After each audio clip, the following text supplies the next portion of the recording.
Hi Cancer, this is Jav. Welcome po sa ating channel. Gamitin ang reading na ito bilang gabayin lamang. Kung naka-resonate kayo, comment down. Kung hindi kayo naka-resonate, ibigay niyo po sa iba kasi general reading po ito. By the way, Cancer, this is your weekly gabay tarot reading from July 1 to 7, 2025.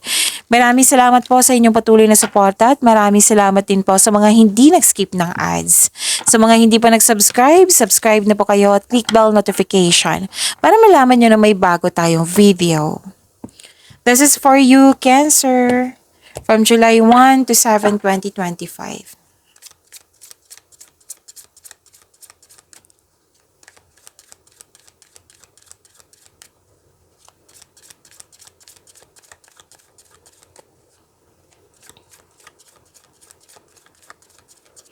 Energy pa ni Cancer. Ayun, July 1 to 7, 2025.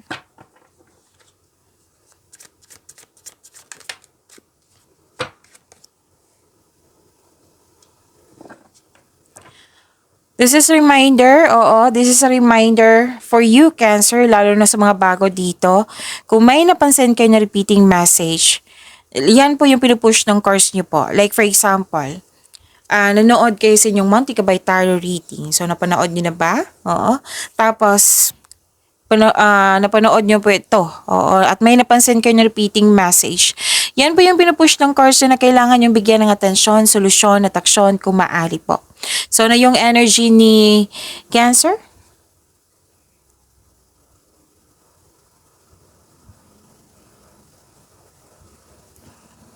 Okay, kailangan ko lang uminom ng tubig. Pasensya na po. This is power, authority, and protection. And leadership. Kalma kayo. And sabi ng card dito, magaling ka na leader. At maraming nag-support sa iyo. Malaki ang tiwala ng mga tao sa iyong strength and skills. You're making tremendous progress in your life. Or nag-level up ka na. Pwedeng sa relasyon to, pwedeng sa career and money to, sa personal life. Marami na kayong napagdaanan na hirap sa buhay bago naging successful. Kayo po ay mapagmahal at marunong sa buhay.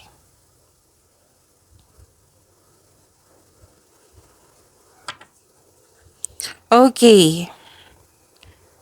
You're guarded. Guarded ka dito, pinaprotektahan mo yung sarili mo na hindi ka masaktan. Dahil sa traumang nangyari sa nakaraan, kung mag-guarded ka, kalma ka, pero nakikinig ka sa iyong paligid. Dalawang card yung mismo nagsabi niyan, nakalma kayo. Balanse sa choices ng buhay, nag-iisip muna bago magdesisyon para hindi maulit yung pagkakamali mo dati. And only you know what is best for you. At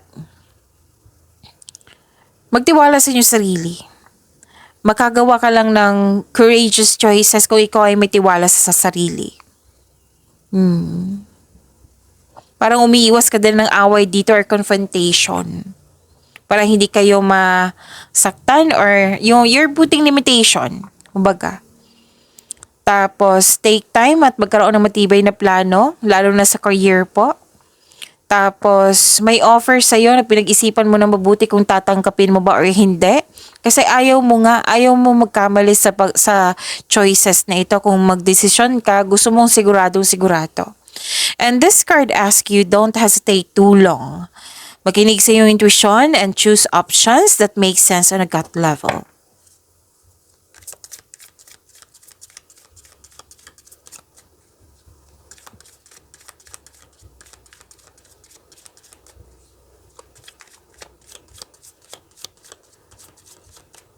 Career and money po ni Cancer.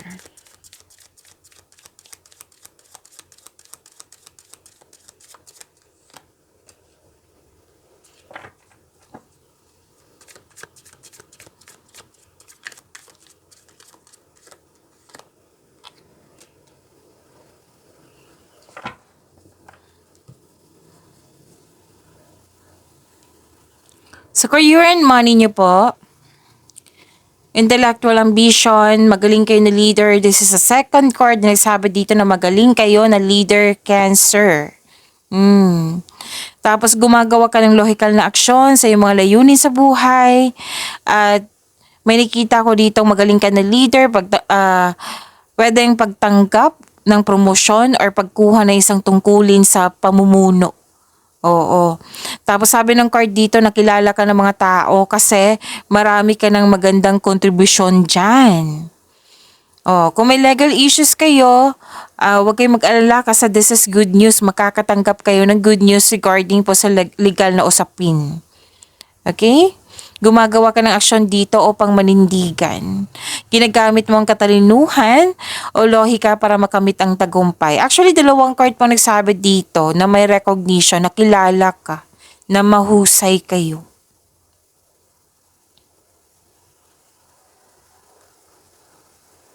This is victory, recognition, balance, pagkakaisa.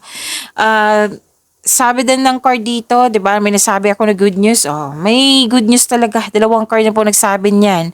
You're feeling proud sa inyong accomplishment, in-acknowledge mo yung success na at may matatanggap kang papuri from other people. So this is recognition po. May financial growth after a period of struggle. And may promotion. Dalawang card na mismo nagsabi dito na may promotion, ha. At your discipline and hard work are paying off, so enjoy this time. So may parating na good news, especially after a period of struggle.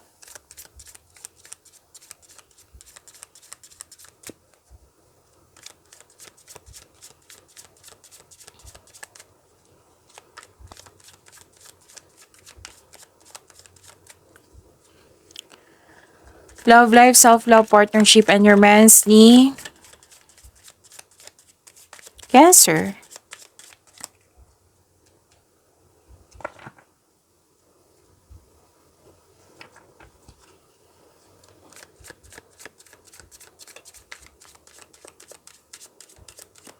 Huwag kayong matakot sa card niya ito, ha, kasi this is transformation. Walang mangyayaring masama.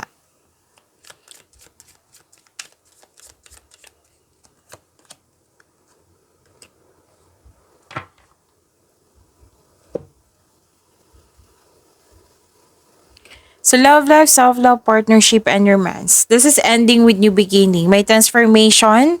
Sa mga single, may balak bumalik yung dati mong kaibigan or ex mo. Para mag-reconnect sa'yo.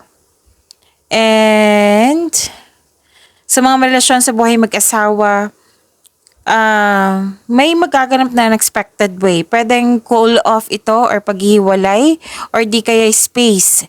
Space is a sign of respect sa inyong sarili, sa kanya at sa inyong relasyon. So sabi ng card dito, growth always means leaving something behind. So may bagong pasok sa relasyon dito. May nagkasundo, pwedeng nagkabalikan, pwedeng nagkasundo, pwedeng nagkakaunawaan, bagong pasok sa relasyon. Yan yung nakikita ko.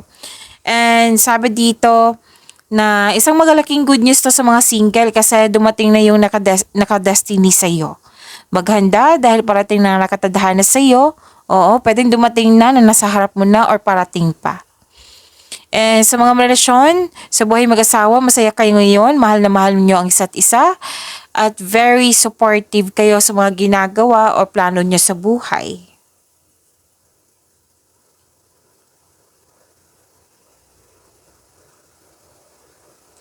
Nakikita ko rin dito na nagkaroon po ng okay. Pero nagkaayos na kayo nito eh. Kasi, may, sabihin ko lang, kasi may nakita ko dito na, di ba may ending with new beginning, nagkasundo.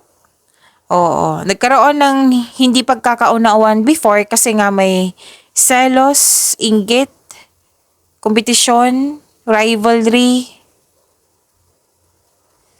Okay, sa mga single dito, gusto mo muna makipag-date sa ilang tao bago pumasok sa exclusive relationship. Kumbaga naging wiser ka. Tapos naiirita ka sa mga tao dito na tanong ng tanong, whether single ka man, may relasyon sa buhay mag-asawa. Naiirita ka eh. Like for example, kailan ng kasal, kailan ka mabubuntis, kailan ka magkakaroon ng anak, kailan ka magbo-boyfriend, girlfriend. So naiirita ka. So sabi ng card dito, kung pwede umiwas na lang po, put limitation. Habaan ng pasensya. Ang ilan sa inyo magpapatayo ng bahay or structure. Sa pagyamanin niyo po yung blessings sa binigay sa inyo, Cancer. See you tomorrow. Maraming salamat po.